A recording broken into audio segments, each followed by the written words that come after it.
যদি আমাদের দেশ থেকে 1000 ভিসা হয়ে থাকে, সেখানে 100 থেকে 200 যাচ্ছে। কিভাবে যাচ্ছে?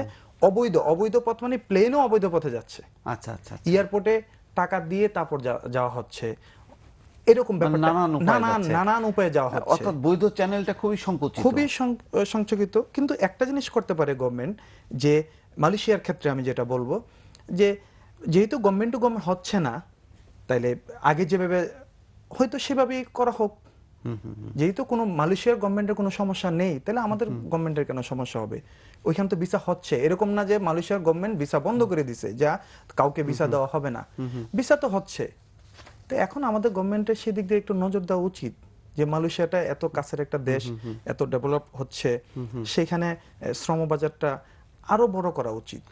আপনি কি মানে কাতারে যদি বলি, যে কাতারে কি এখন বাংলাদেশি শ্রমিকের চেয়ে কি নেপালের শ্রমিক বেশি যাচ্ছে, নাকি বাংলাদেশের চেয়ে নেপালের শ্রমিক বেশি যাচ্ছে নাকি ফিলিপাইন বা অন্য? না না না না, নেপালের নেপালের বেশি। শ্রমিকই বেশি যাচ্ছে। মানে সেটা তো আমরা গত 2-3 বছর ধরে আরো কিন্তু বেশি, আরো বেশি যাচ্ছে, কিন্তু সেই তুলনায় সেই জায়গাটা বাংলাদেশ বাংলাদেশ দখল করতে পারে নাই। আচ্ছা। সেই তুলনায় বাংলাদেশ দখল করতে পারে নাই। তাদের ক্ষেত্রে কি কোনো নেগেটিভ অ্যাটিটিউড আছে, মানে কাতার গভর্নমেন্টের না কোম্পানির, নাকি চাহিদা আছে কিন্তু মানে ঠিক মতো ওটা না, আমরা তো চাচ্ছি বাঙালি যাক, আমরা বাংলাদেশি, আমরা চাচ্ছি বাঙালি যাক, কিন্তু কেন জানি এখানে একটা গ্যাপ আছে। হ্যাঁ, সেটা হয়তো সরকারি ভালো বলতে পারবে।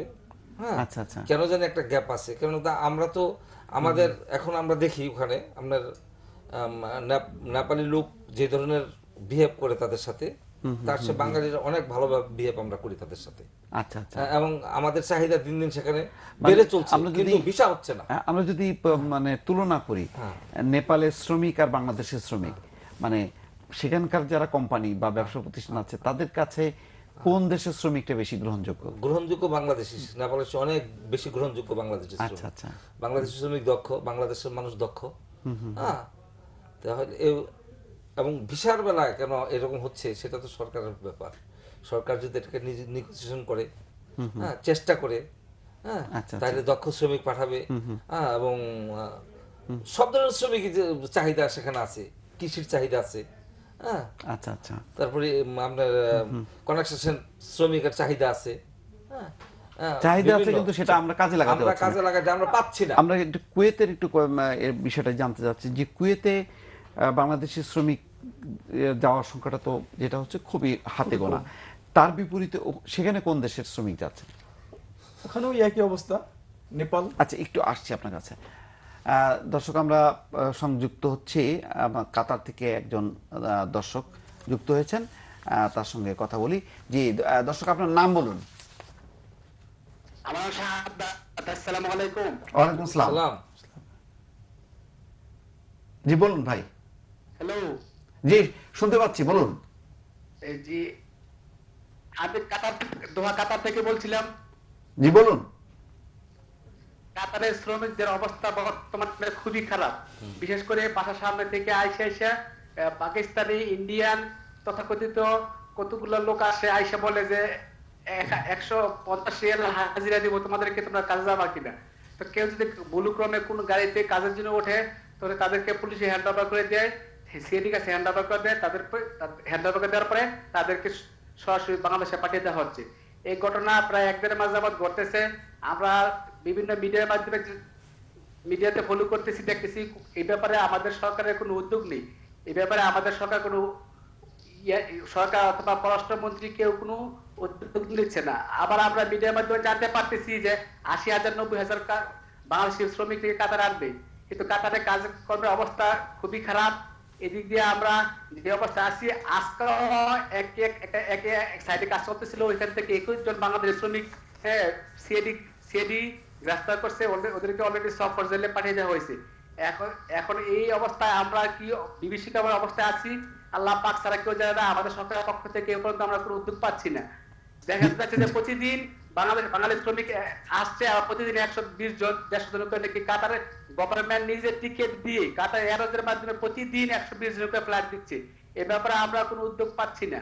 আমি আপনার মাধ্যমে বিশেষ করে বাংলাদেশের সরকার, বাংলাদেশের পররাষ্ট্রমন্ত্রীর কাছে বিনীতভাবে অনুরোধ করব, বিনীতভাবে আহ্বান করব, এই ব্যাপারে ওরা যেন যথা পদক্ষেপ নেয়, এবং ওরা যেন এই ব্যাপারে আমাদের কি প্রবলেম, আমরা কেন এই সম্মুখীন হইতেছি, আমাদের কোনো অপরাধ আছে কিনা সেই ব্যাপারে যথাযথ উদ্যোগ নেই। জি ধন্যবাদ ভাই, আপনার কাছ থেকে শুনলাম, আমরা বিস্তারিত শুনলাম। আমরা একটু জানি আমাদের অতিথি বারেক ভাইয়ের কাছ থেকে, উনি যেটি বললেন কাতার দোহা থেকে, মানে বিষয়টি কি আপনি যদি একটু ব্যাখ্যা করেন। বিষয়টা উনি বলছে ঠিক, কিন্তু উনি বিষয়টা সুন্দরভাবে বলতে পারে নাই। তার কারণ হচ্ছে এই যে এখানে থেকে যারা যায় বলে ফ্রি ভিসা, ফ্রি বলতে কোনো ভিসা নাই। আচ্ছা ফ্রি বলতে কোনো ভিসা নাই, আচ্ছা একটা কন্ট্যাক্ট করে যেতে হয়। যেমন আমি 10টা লোক নিচ্ছি, আমি তাকে কাজ দিতে পারতেছি না, তারা বললাম যে ঠিক আছে আসলে আমি তারা বাইরে ছেড়ে দিব, ঠিক আছে। এখন বাইরে ছেড়ে দিলাম, বাইরে ছাড়ার ওই দেশের কোনো আইন নাই, কানুন নাই, কানুন মানে আইন, অর্থাৎ ওই মানে দেশের ওয়ার্ক কোনো- পারমিট ছাড়া ওই ওয়ার্ক মানে পারমিট না, আপনি যেই কোম্পানিতে যাবেন সেই কোম্পানিতে কাজ করতে কাজ হবে। করতে হবে, আচ্ছা। আপনি অন্য কোথাও কাজ করতে পারবেন না, অন্য কোথাও কাজ করলে পাইলে আপনাকে পুলিশ বা সিআইডি তারা গ্রেফতার করবে এবং আপনাকে মানে বাংলাদেশে যারা পাঠায়, গ্রেফতার ফেরত হচ্ছে দিবে। ওই তারাই, তাদেরকে পাঠিয়ে যারা- দিচ্ছে, হ্যাঁ। যারা কোনো হ্যাঁ, মানে হ্যাঁ। কাজের হ্যাঁ। সুনির্দিষ্ট ভিসা নেই। সুনির্দিষ্ট আপনার মালিক, আপনার একজন আরেক জায়গায় যায় কাজ করতেছে। আমি আপনার মাধ্যমে, বাংলা ভিশনের মাধ্যমে সকল প্রবাসীদেরকে একটা অনুরোধ করব, আপনারা কেউ অবৈধ হবেন না, অবৈধ কাজ করবেন না, এবং যেই দেশে থাকবেন সেই দেশের আইন কানুন মেনে চলবেন। আমি তো দীর্ঘদিন যাবত আছি, হ্যাঁ। আপনি যে দেশে থাকবেন সেই দেশের আইন কানুন মেনে চললে আপনার বিপদ কম হবে। জি, এই ব্যাপারে কি আমি একটু বলতে চাচ্ছি যে মালয়েশিয়াতে যারা নদীপথে যাচ্ছে আর যারা স্টুডেন্ট ভিসা নিয়ে যাচ্ছে, যারা ভিজিট ভিসা নিয়ে যাচ্ছে, তাদেরকে বলা হচ্ছে যে ওইখানে নিয়ে যায়, ভিজিট ভিসা ওইখানে নিয়ে যায়, ওইখানে যাওয়ার পর কিন্তু সেম হয়ে যাচ্ছে। আপনার একটা কোম্পানি থেকে আরেকটা কোম্পানিতে সে কাজ করতে পারবে না। দ্বিতীয় নম্বর কথা হচ্ছে যে আপনি স্টুডেন্ট ভিসা গেছেন, স্টুডেন্ট ভিসাতে একটা স্টুডেন্ট কখনোই অন্য জায়গায় কাজ করার কোনো আইন নাই মালয়েশিয়াতে, সেটা অনেকেই জানে না। এটা আপনার মাধ্যমে আমি জানাতে চাই যে এটা কখনোই হবে না। আর আরেকটা জিনিস হচ্ছে যে আপনি একই কোম্পানিতে গেছেন, সে অন্য কোম্পানিতে যে কাজ করতে পারবে না, এটাই কিন্তু হচ্ছে। ভিসা হচ্ছে এক কোম্পানিতে, সব ক্ষেত্রে একই নিয়ম। না ভিসা হচ্ছে এক কোম্পানিতে, কিন্তু ওইখানে ওই কোম্পানি কিন্তু নিচ্ছে না। মালয়েশিয়াতে এরকম ঘটনা অনেক হচ্ছে। তো তারাও কিন্তু নদী পথে যারা যাচ্ছে আর যারা জেনুইন ভাবে যাচ্ছে, তারা কিন্তু ওইখানে গিয়ে কিন্তু অবৈধ হয়ে যাচ্ছে। আমরা তো ভাবতেছি যে যারা নদী পথে যাচ্ছে তারাই বোধহয় অবৈধ হয়ে যাচ্ছে, সেটা না। ওইখানে যাওয়ার পর যেটা হচ্ছে, অর্থাৎ যে কোম্পানি ভিসা যাচ্ছে সেই কোম্পানিতে সে না থেকে যখন অন্য কোম্পানিতে চাকরি করছে তখনই সে অবৈধ হয়ে হ্যাঁ যাচ্ছে। অবৈধ, কারণ এটা আমার মনে হয় সব ক্ষেত্রেই একই, সব দেশের সব ক্ষেত্রেই দেশের একই। জন্য একই আইন মানতে হবে। আইন। আর আপনার কাছে যেটা জানতে চাচ্ছিলাম যে কুয়েতে বাংলাদেশিদের সংখ্যা যখন নাকি কম, মানে খুব কম পরিমাণ যাচ্ছে, সেখানে অন্য কোন দেশ থেকে আসছে, সেটাও কি নেপাল? নেপাল আছে, শ্রীলঙ্কা, ইন্ডিয়া, আচ্ছা। ফিলিপাইনি, এরা এখনো এরাই বেশি দৃশ্যমান। এবং একটা জিনিস কি, এদের দেখা গেছে কি আপনার অন্য যারা আসে এদের খুবই অল্প পয়সা লাগে।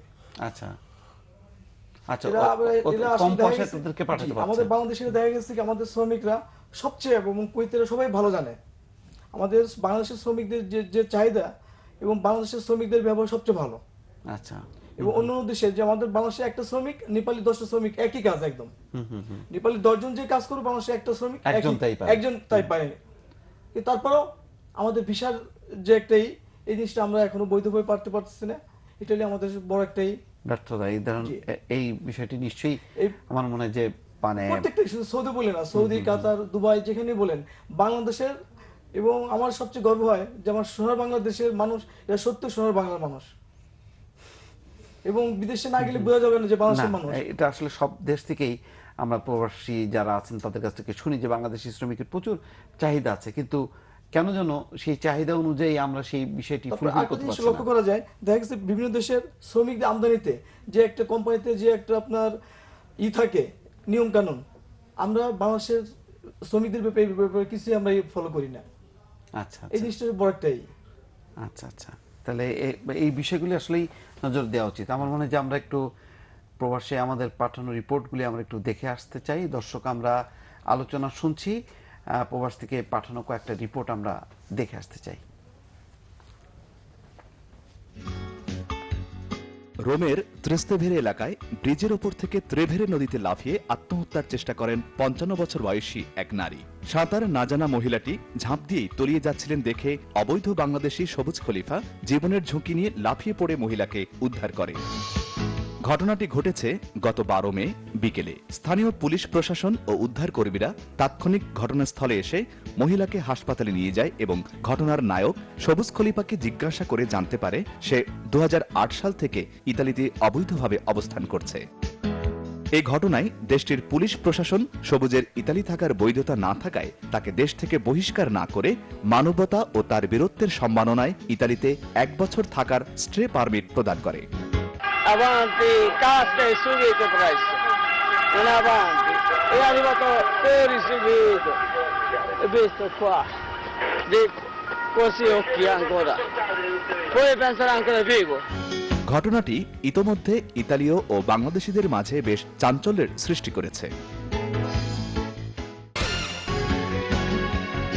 প্রধানমন্ত্রী শেখ হাসিনার স্বদেশ প্রত্যাবর্তন দিবস পালন করেছে প্রবাসী আওয়ামী পরিবার। তার যোগ্য নেতৃত্বে বাংলাদেশ আজ উন্নয়নের পথে এগিয়ে যাচ্ছে বলে মন্তব্য করেন বক্তারা। বঙ্গবন্ধু মানি বাংলাদেশ, শেখ হাসিনা মানি গণতন্ত্র, অর্থনীতি, মুক্তি ও দেশে উন্নয়ন ও সাধারণ মানুষের নেত্রী। প্রধানমন্ত্রী শেখ হাসিনা দেশের বাইরে থাকার জন্য উনি বেঁচে গেছেন, তাই উনির জন্য আমরা সবাই দীর্ঘায়ু কামনা করছি। হারিয়ে যাওয়া গণতন্ত্রকে ফিরিয়ে এনেছে শেখ হাসিনা। দেশে কোনো সন্ত্রাসী নাই, যার প্রত্যাবর্তনের বিনিময়ে আজ আমরা বাংলার স্বাধীনতাকে পুনরূপে ফিরে পেয়েছি।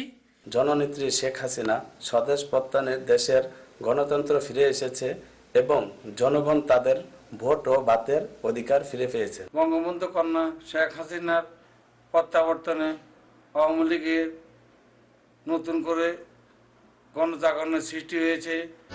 বর্তমান সরকারের আমলে সৌদি আরবে বাংলাদেশিদের অনেক সমস্যার সমাধান হয়েছে জানিয়ে সরকারকে ধন্যবাদ জানান বক্তারা।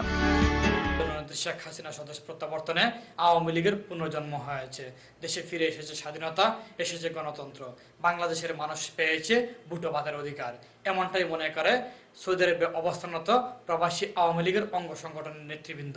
Mohammad Suhel Rana, Bangla vision, Jeddah, Saudi Arab. দীর্ঘদিন যাবৎ সৌদি আরব রিয়াদের চুক লাহামের হিল্লা মাংসের ব্যবসা করে আসছেন ব্যবসায়ী মোহাম্মদ কামাল হোসেন। আমি প্রথম আইসা ইনশাআল্লাহ 300 টাকা বেতনে চাকরি করছি। আচ্ছা, 300 টাকা। এখন আমি দোকান লই, আল্লাহ আমার ডেইলি।